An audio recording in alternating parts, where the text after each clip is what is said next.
Hello, warriors and truth seekers. Welcome back to my channel.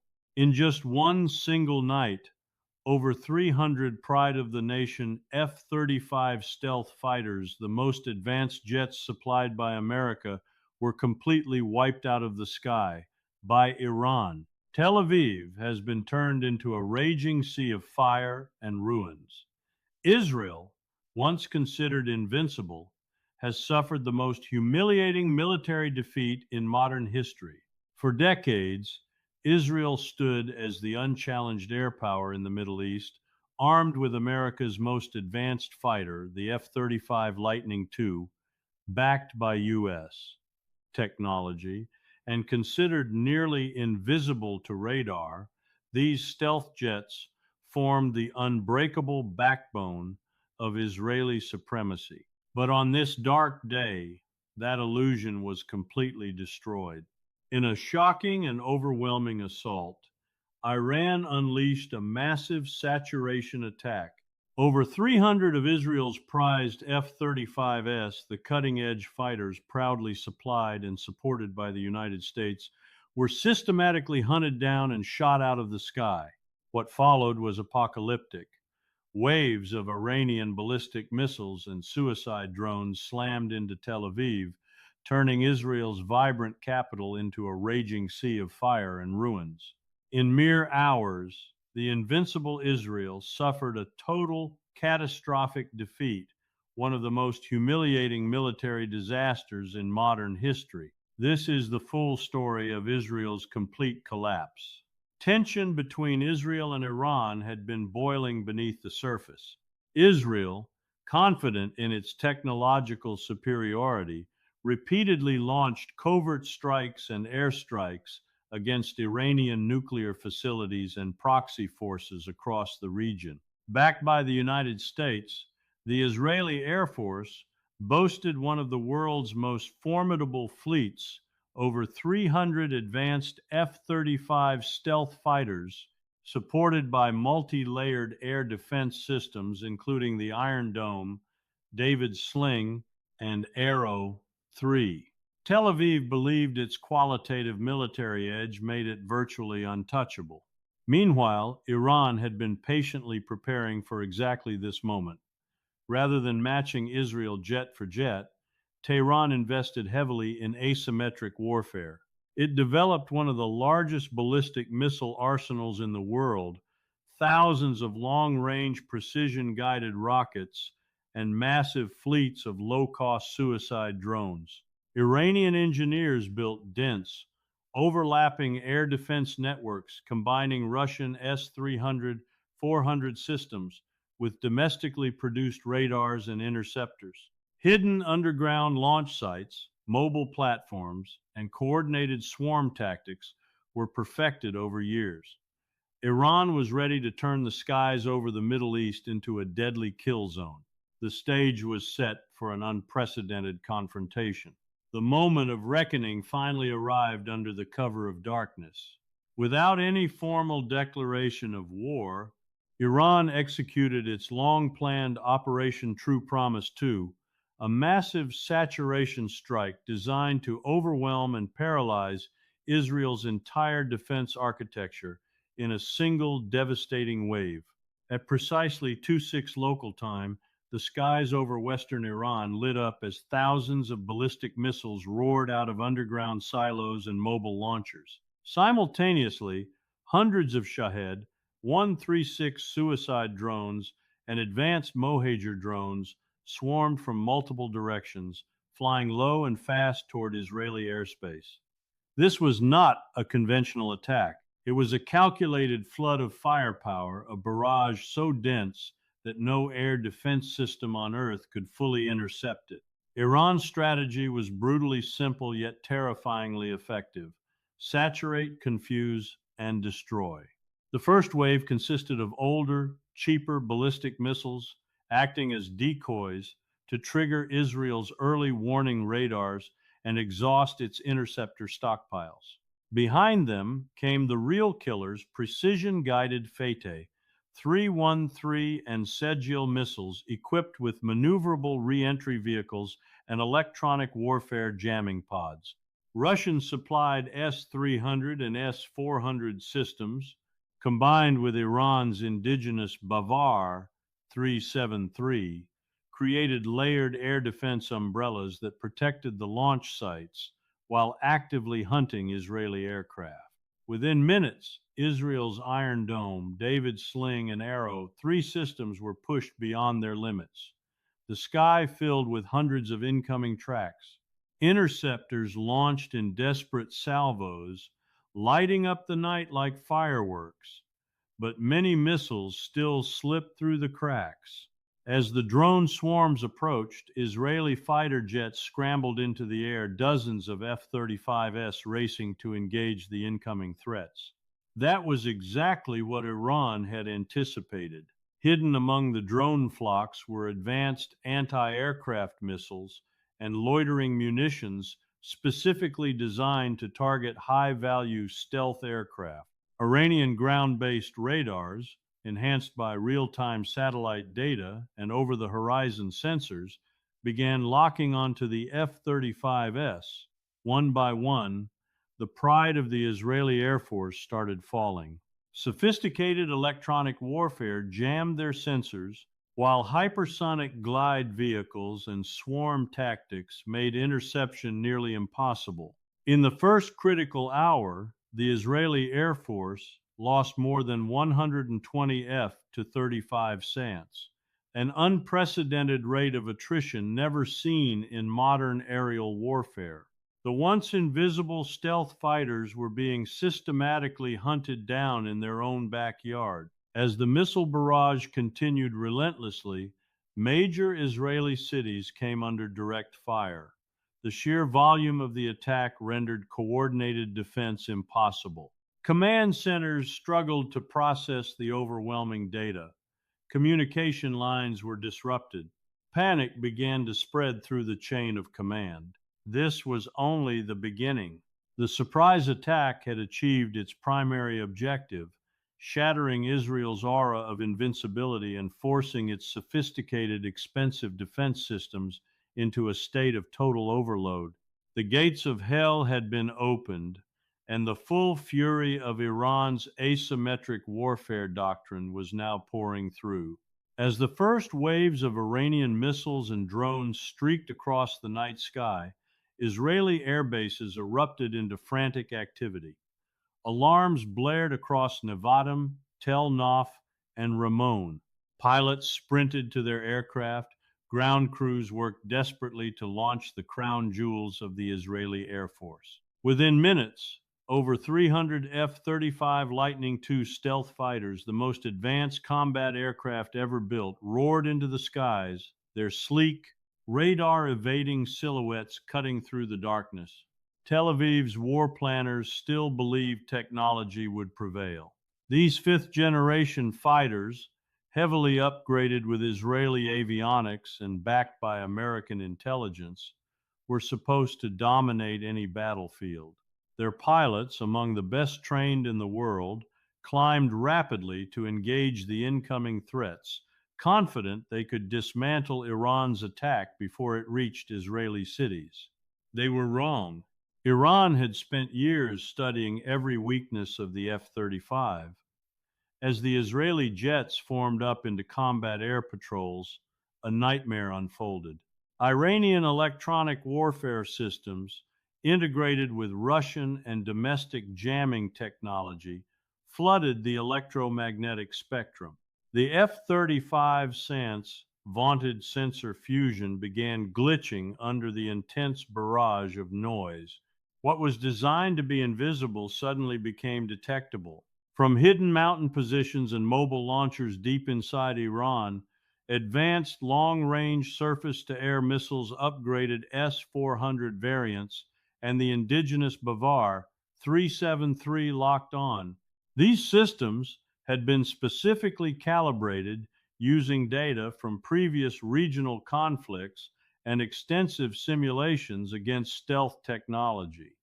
Iranian operators waited patiently for the perfect moment. The first wave of F-35s never saw it coming. A barrage of hypersonic glide vehicles and maneuverable ballistic missiles raced upward at Mach 8, their trajectories shifting unpredictably. Israeli pilots reported radar warnings lighting up their cockpits like Christmas trees. Evasive maneuvers began, but the sheer volume overwhelmed even the most skilled aviators. In the span of just 12 minutes, 47 F-35s were torn apart in brilliant fireballs across the northern skies. Their wreckage rained down over the Mediterranean and Galilee. Yet the slaughter had only just begun. As the Israeli Air Force committed more aircraft to intercept the endless drone swarms, Iran unleashed its deadliest tactic: coordinated hunter-killer teams. Thousands of cheap Shahed drones acted as bait and spotters, drawing Israeli fighters into kill zones. Hidden among them were loitering munitions and anti-air missiles designed specifically to target high-value stealth platforms. Iranian ground radars, networked through hardened fiber optic lines and satellite links, shared real-time targeting data with mobile SAM batteries. F-35, after F-35, began dropping from the sky. Some were hit by direct missile strikes that punched through their composite skins. Others suffered catastrophic engine failure after sustaining damage from proximity-fused warheads. A few pilots managed to eject, their parachutes glowing eerily against the burning horizon as they drifted helplessly toward enemy territory. By the end of the first hour, Israeli losses had climbed past 140 aircraft. The carefully orchestrated Israeli response was collapsing into chaos. Commanders on the ground watched in horror as blue force trackers on their screens blinked out one by one. Air superiority, the cornerstone of Israeli military doctrine for decades, was evaporating in real time. Iran then escalated further. Waves of supersonic cruise missiles hugged the terrain, slipping beneath Israeli radar coverage before popping up at the last second. Coordinated with massive drone swarms that saturated Israeli air defenses, these attacks forced the remaining F-35s into desperate dogfights at low altitude, exactly where their stealth advantages mattered least. Iranian MiG 29S and Su-35S, held in reserve, provided additional pressure while ground-based air defenses continued picking off stragglers. The second hour became a massacre. Israeli pilots fought with legendary bravery, downing hundreds of drones and several Iranian launch platforms, but it was futile. The math was merciless. For every expensive F-35 lost, Iran sacrificed dozens of cheap drones and missiles that cost fractions of the price. The asymmetric equation favored Tehran completely. As dawn approached, the scale of the disaster became undeniable. Over 280 F-35s had been confirmed destroyed or critically damaged. The few dozen survivors limped back to battered airfields, many trailing smoke and fire. Runways were cratered. Fuel depots burned. Maintenance hangars lay in ruins. The Israeli Air Force, once the most powerful in the Middle East and a symbol of technological dominance, had been effectively annihilated in a single night. The loss of 300 F-35s represented not just the destruction of aircraft worth tens of billions of dollars, but the shattering of an entire strategic concept, the belief that air power and superior technology could guarantee survival against a determined, well-prepared adversary using asymmetric warfare. Smoke from burning wreckage drifted across the Israeli countryside. Parachutes of ejected pilots dotted the landscape. In operation rooms across Tel Aviv, stunned generals stared at blank screens, struggling to comprehend the magnitude of what had just occurred. The sky over Israel now belonged to Iran. The myth of Israeli air invincibility had died a fiery death, and with it, the foundations of Israel's national security doctrine lay in ruins. With Israeli air defenses shattered and its fighter fleet decimated, nothing stood between Iran's vengeance and the heart of the Jewish state. The second phase of the assault began with terrifying precision.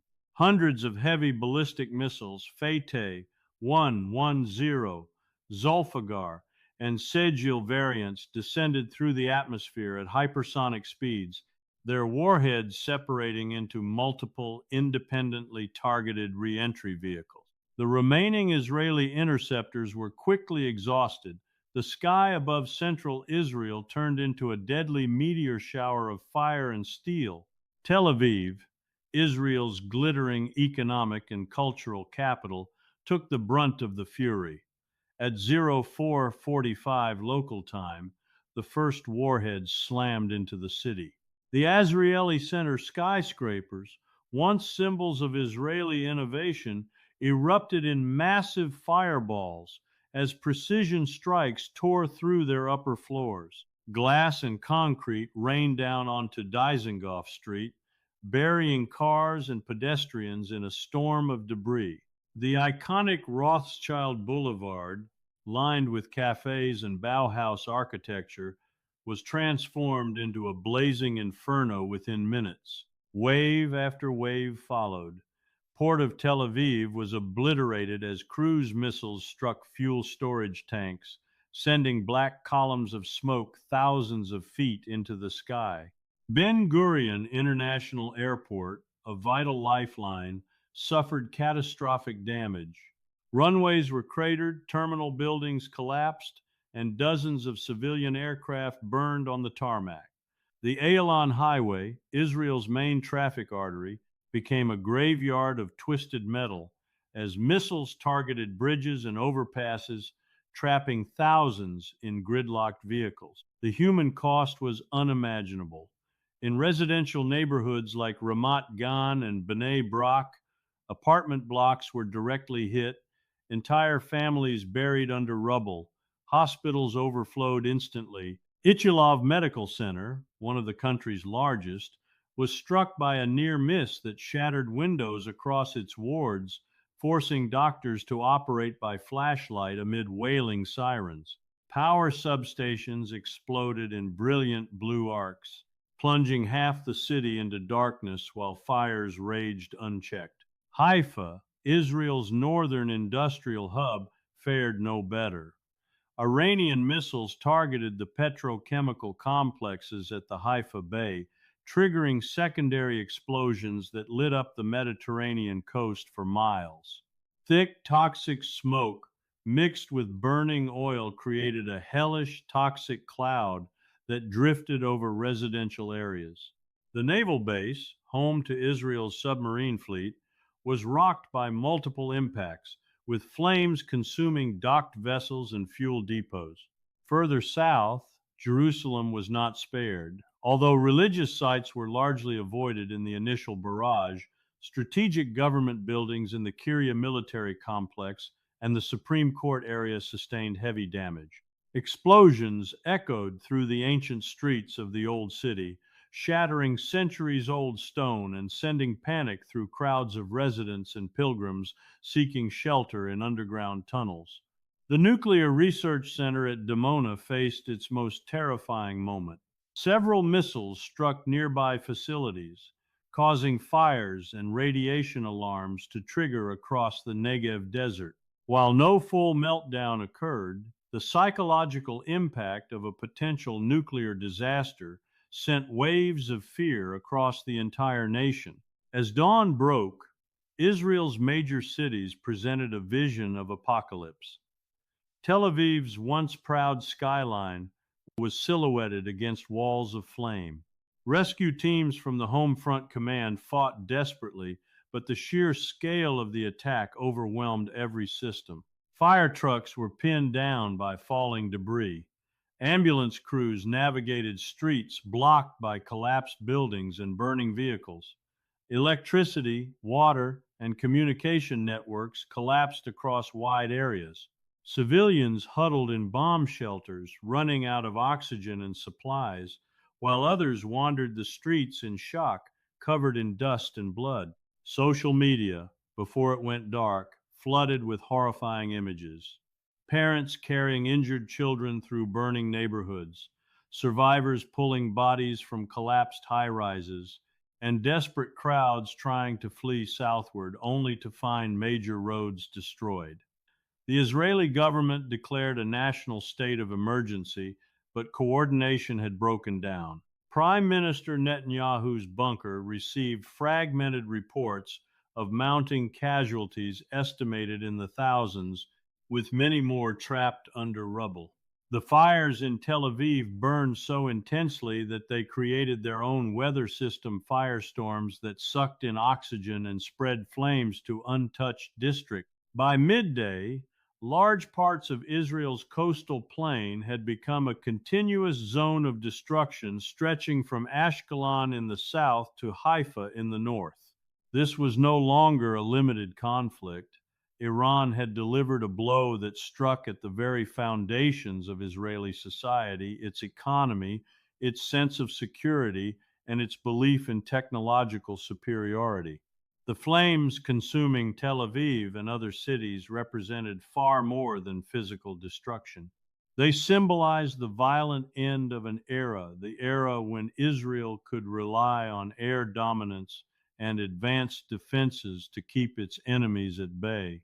As rescue helicopters struggled to operate under continued sporadic drone attacks, a grim realization settled over the nation. The war had come home, and the price would be paid in blood and fire for years to come. With its air shield shattered and major cities burning, Israel's once vaunted multi-layered defense architecture began to disintegrate at an alarming speed. The Iron Dome, long celebrated as a technological marvel capable of intercepting short-range rockets, was reduced to a useless relic. Its interceptors had been completely expended during the opening salvos, leaving batteries silent and exposed. David's sling and the arrow, three systems designed to counter medium and long-range ballistic threats, fared no better. Overwhelmed by sheer numbers and sophisticated electronic jamming, their radars went blind as Iranian missiles continued to rain down unimpeded. The collapse was not limited to missile defenses. Israel's entire command and control network, once considered among the most advanced in the world, started fracturing under the weight of relentless cyber and kinetic attacks. Iranian hackers, working in coordination with ground operations, disrupted secure communications, severed data links between forward units and central command, and injected false targeting data into Israeli systems. In underground bunkers beneath the Kiryat complex in Tel Aviv, generals watched helplessly as screens flickered and went dark, leaving field commanders isolated and forced to make critical decisions with outdated information. On the ground, the Israeli Defense Forces faced a nightmare on multiple fronts. From the north, Hezbollah unleashed its most massive assault in history. Over 150,000 rockets and precision-guided munitions slammed into northern Israel, targeting military bases, artillery positions, and troop concentrations. Elite Radwan forces crossed the border in coordinated raids, overrunning outposts and engaging IDF units in brutal close-quarters combat. Israeli Merkava tanks, once symbols of armored supremacy, became easy targets for Iranian-supplied Kornet and Almas anti-tank missiles fired from hidden positions in southern Lebanon. In the south, Hamas and Palestinian Islamic Jihad launched waves of infiltrators through newly dug tunnels and overland assaults, striking at IDF positions around Gaza. What was supposed to be a heavily fortified border became a porous line of fire as Hamas fighters exploited the chaos to push deeper into Israeli territory. At sea, the Israeli Navy suffered catastrophic losses. Iranian-backed Houthi forces in Yemen, together with Iranian naval units in the Red Sea, launched coordinated anti-ship missile and drone attacks against Israeli vessels. The INS Majan, and other advanced corvettes were struck and disabled. Even Israel's prized Dolphin-class submarines, operating covertly, found themselves hunted by advanced Iranian anti-submarine assets and forced to surface or retreat under heavy pressure. The ground forces, stretched thin across multiple theaters, could no longer maintain cohesion. Reserve units called up in panic found themselves without adequate air cover, fuel supplies, or ammunition as supply depots burned and logistics routes were severed by precision strikes. Morale, once considered unbreakable, began to crack as soldiers witnessed the scale of destruction and the failure of systems they had been taught were invincible. By the afternoon of the second day, the IDF's operational effectiveness had plummeted. Entire brigades were pinned down, unable to maneuver effectively. Commanders reported units fighting in isolated pockets, low on ammunition and medical supplies. The much feared Israeli Air Force, reduced to a handful of surviving aircraft operating from emergency strips, could provide only sporadic and ineffective support. The strategic depth Israel had relied upon for decades evaporated. What had been a doctrine of rapid, decisive victory through air superiority and technological edge had been replaced by a desperate struggle for survival on multiple fronts. The once dominant Israeli military machine, built over generations and funded by billions in advanced weaponry, was now fighting a losing battle against a coordinated, multi-axis asymmetric onslaught. As night fell again, the extent of the collapse became undeniable. Israel's defense systems lay in ruins. Its ground forces were bleeding heavily. Its navy was neutralized. And its legendary air power had been virtually wiped from the skies. The country that had prided itself on being the strongest military power in the Middle East now faced the terrifying reality of total strategic vulnerability.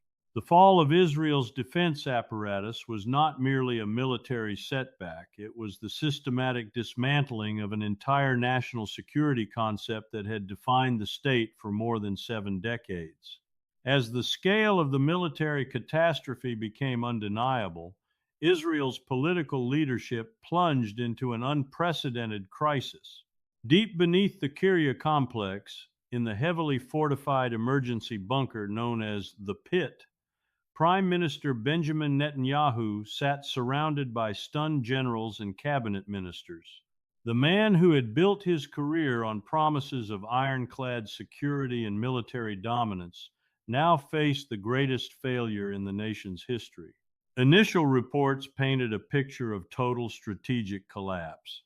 Netanyahu's first instinct was defiance. He demanded immediate counterstrikes using whatever remaining assets Israel still possessed, insisting that Israel must retaliate with overwhelming force to restore deterrence. But the room fell into a heavy silence. The chief of staff quietly informed him that most air assets were gone, major air bases were inoperable, and the Iron Dome stockpiles were exhausted. Any large-scale retaliation would leave the homeland even more vulnerable to follow-up Iranian strikes. Cracks within the war cabinet appeared almost instantly. Hardline ministers from the far-right coalition demanded the immediate use of tactical nuclear options, while centrist members warned that such a move would trigger total regional annihilation. Accusations flew across the table. Some openly blamed Netanyahu's long-standing policy of confrontation with Iran for provoking the disaster. Others accused the intelligence community of catastrophic miscalculation. The unity government, already fragile before the war, began to fracture in real time. Above ground, Israeli society descended into chaos. Millions of citizens, glued to whatever communication channels still functioned, watched in horror as live footage from Tel Aviv and Haifa showed entire neighborhoods reduced to rubble. Social media exploded with raw anger. Hashtags calling for Netanyahu's immediate resignation trended globally within hours. Spontaneous protests erupted in Jerusalem and Tel Aviv despite the ongoing danger, with crowds gathering in safe zones to denounce the government's failure to protect the nation. Opposition leaders seized the moment. Former Prime Minister Yair Lapid and Benny Gantz issued joint statements demanding the formation of an emergency national unity government excluding Netanyahu. They accused him of hubris, political opportunism, and ignoring repeated warnings from military intelligence about Iran's growing capabilities. Within the Likud party itself, longtime allies began distancing themselves, sensing the end of an era. The psychological blow was devastating. For generations, Israelis had been raised with the belief that their military and technological superiority would always guarantee survival. That illusion had now been violently shattered. Reservists who had rushed to duty returned home to destroyed neighborhoods and questioned why their government had failed so completely. Families of fallen pilots and soldiers began organizing public vigils, their grief rapidly turning into fury directed at the political establishment. International appeals for urgent assistance yielded disappointing results. The United States, while expressing strong rhetorical support, was unable to provide immediate large-scale military intervention due to its own strategic commitments elsewhere. Emergency arms shipments were promised, but would take days or weeks to arrive, time Israel no longer had. European leaders offered humanitarian aid but urged restraint, fearful of a wider regional war. For the first time in its history, Israel felt profoundly alone. As the second night fell, the political situation deteriorated further. Reports emerged of heated arguments inside the bunker, with some ministers reportedly walking out of meetings. Rumors spread of a possible no confidence vote being prepared even amid active combat. Netanyahu, visibly exhausted and aged by the crisis, appeared in a short televised address attempting to project strength, but his voice lacked its usual conviction. Many viewers saw it as the beginning of the end for his long political reign. The Knesset, though partially damaged, became a focal point of political maneuvering. Emergency sessions were called, but attendance was chaotic. Several Arab Israeli parties condemned the government's policies, while religious factions demanded explanations for the failure to protect holy sites. The delicate balance that had held Israeli politics together for decades was unraveling under the pressure of national trauma. By the third day, serious discussions about invoking emergency constitutional measures began circulating. Some voices within the security establishment quietly explored the possibility of a temporary technocratic government or even military oversight to stabilize the situation. Public trust in institutions plummeted. Polls conducted in safe zones showed Netanyahu's approval rating in freefall, reaching historic lows. The political collapse of Israel was not merely the fall of one government, it represented the shattering of an entire security paradigm that had defined the state since 1948. The myth of invincibility through strength lay in ruins alongside the burned out cities. A new, painful era of Israeli politics was dawning, one defined by accountability, soul searching, and the urgent need to rebuild both the nation's physical defenses and its fractured national psyche. The dream of enduring Jewish sovereignty through military dominance had collided with harsh geopolitical reality, forcing Israel to confront its vulnerabilities in ways its leaders had long refused to acknowledge. The catastrophic defeat of Israel sent seismic shockwaves across the Middle East and far beyond, fundamentally altering the balance of power in ways few had imagined possible. In the immediate aftermath, Iran emerged as the undisputed dominant force in the region. Tehran's successful saturation strategy not only neutralized Israel's military superiority, but also validated the effectiveness of asymmetric warfare on a grand scale. The Islamic Republic's leadership celebrated a historic victory that strengthened its hand across the entire axis of resistance. Hezbollah, emboldened by the collapse of Israeli air power, consolidated control over southern Lebanon and expanded influence deep into the Bekaa Valley. In Yemen, the Houthis tightened their grip on the Red Sea, further disrupting global shipping lanes with impunity. Syrian government forces, backed by Iranian advisors, pushed deeper into the Golan Heights buffer zones, while Iraqi Shiite militias openly declared their readiness to support further operations against remaining Israeli positions. For the first time since 1948, Israel faced the terrifying prospect of being completely surrounded by hostile forces operating with near total freedom of action. Across the Arab world, reactions were swift and calculated.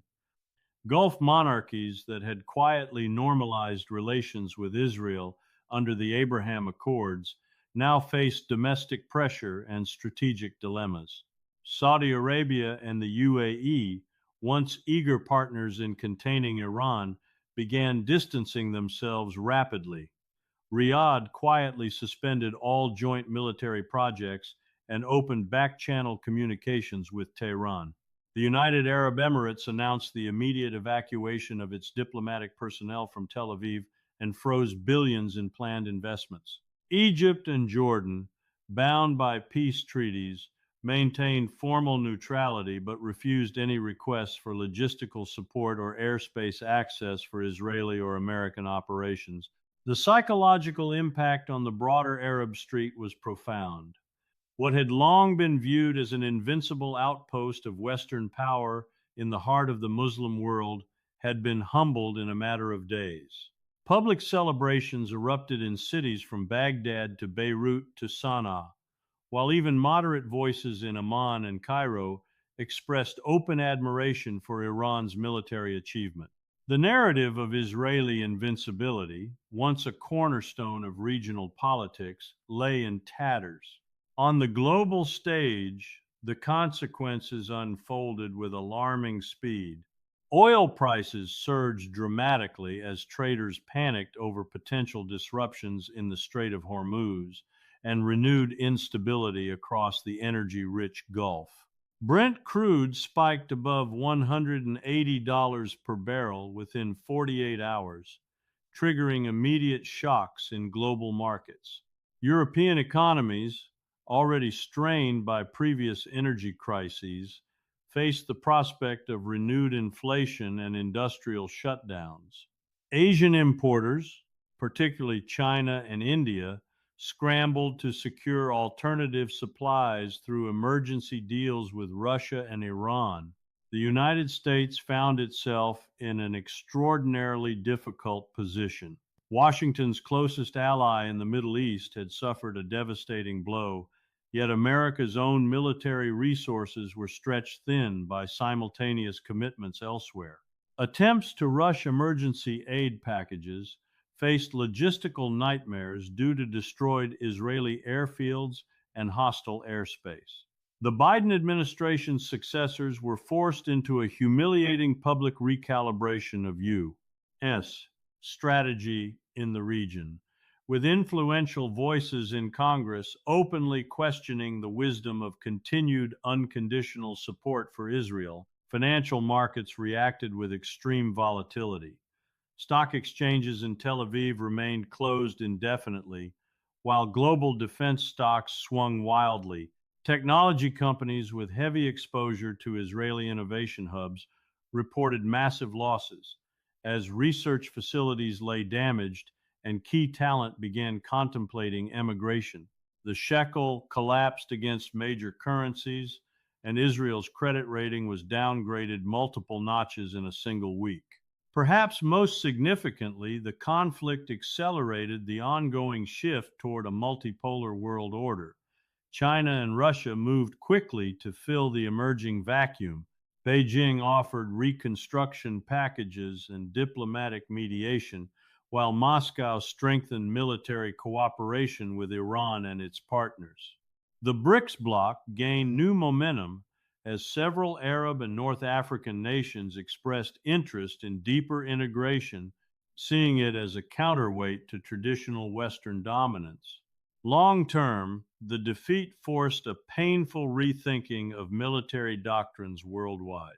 Western defense establishments began urgently studying Iran's asymmetric playbook, while smaller nations reevaluated the value of expensive stealth aircraft versus dense, affordable missile and drone networks. Israel itself, though still possessing nuclear capabilities, had lost the conventional superiority that had defined its survival strategy for decades. Its future would now depend on painful compromises, new security arrangements, and a more humble approach to regional diplomacy.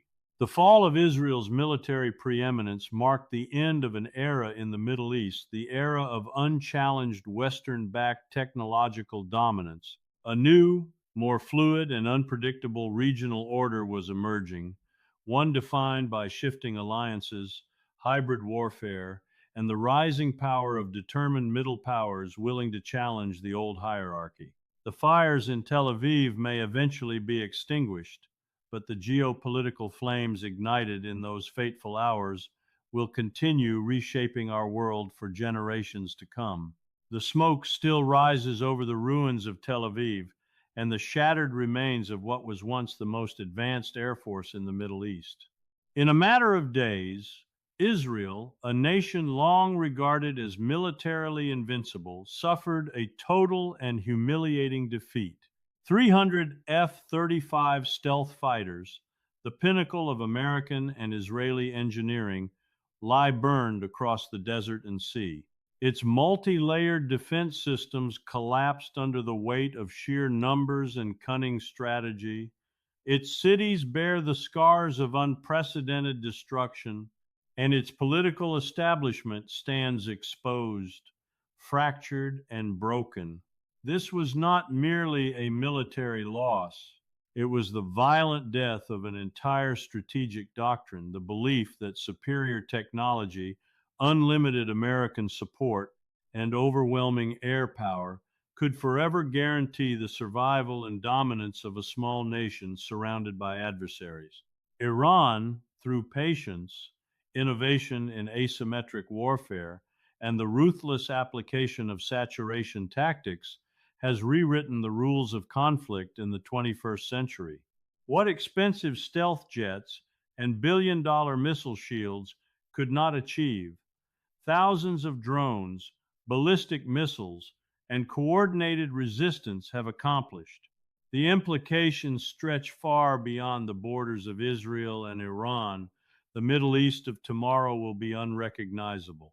The aura of Israeli military supremacy, which shaped regional politics for over 7 decades, has been permanently erased. Arab states are already recalibrating their alliances.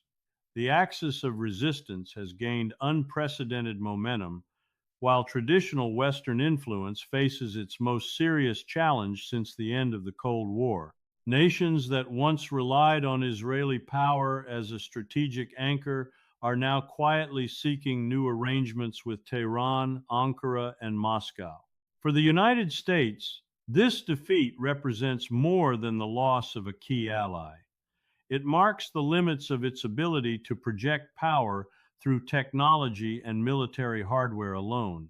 The age of unchallenged American hegemony in the Middle East is drawing to a close, replaced by a far more complex multipolar reality where determination and innovative tactics can overcome financial and technological superiority.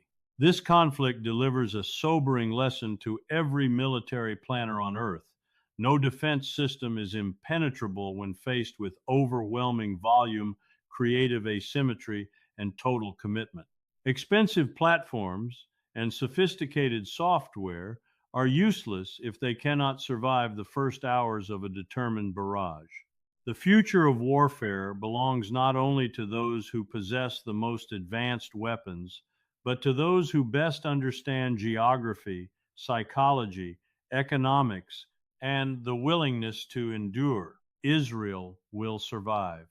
The Jewish state has proven its resilience time and again, but it will emerge fundamentally changed, forced to abandon the illusion of absolute security through military dominance and confront the difficult realities of coexistence, diplomacy, and redefine security arrangements in a hostile neighborhood. The myth of invincibility has died in the flames of Tel Aviv. What rises from these ashes remains to be seen. History will record these days as a turning point. The era of unchallenged Western technological supremacy in the Middle East has ended. A new chapter has begun, one defined by shifting power balances, hybrid warfare, and the rising influence of nations willing to challenge the old order with ingenuity and resolve. The images of burning F-35s falling from the sky and cities engulfed in fire will haunt military strategists for generations.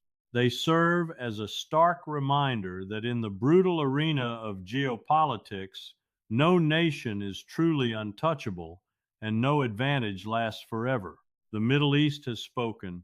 The old order lies in ruins, and the world is watching as a new reality takes shape from the ashes of war. This was Israel's complete and total defeat, a dramatic lesson written in fire and blood that will echo across the globe for decades to come.